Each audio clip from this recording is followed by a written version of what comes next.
Donc, quelle est la motivation initiale de ce projet et le fait que tu aies pu organiser Alors la motivation initiale, c'était de parler enfin du monde professionnel et de l'impact de ce Web 2.0 sur le monde professionnel. L'idée, c'était de dire qu'on parlait beaucoup du Web 2.0 sous l'angle blog, podcast, des choses amusantes, mais dont on ne comprenait pas bien quel allait être l'impact.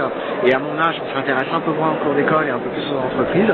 Et donc j'avais envie de comprendre si ce Web 2.0 allait avoir un impact sur l'entreprise et comment on pouvait essayer de montrer ses premiers impacts. Donc c'est modeste, hein, c'est pas de dire on est une conférence innovante à la pointe de la techno, mais plutôt une conférence qui va faire le lien entre le Web 2.0 qu'on comprend aujourd'hui et puis comment on va le mettre en place dans l'entreprise. Maintenant, finalement, il y a une réalité dans l'entreprise. On voit les intervenants de ce matin.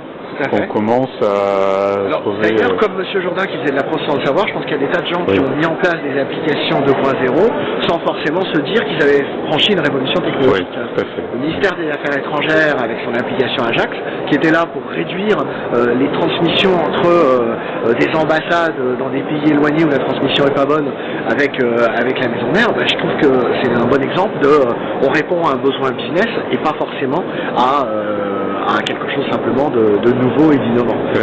Par contre, quand même, un point intéressant sur le modèle économique, parce qu'on a tous nos modèles économiques, il y a un événement comme celui-là, on sent qu'on a encore du mal à convaincre des sponsors, ils n'étaient pas aussi nombreux qu'on aurait aimé, convaincre des sponsors de venir montrer leur technologie et de participer au financement d'un événement comme celui-là.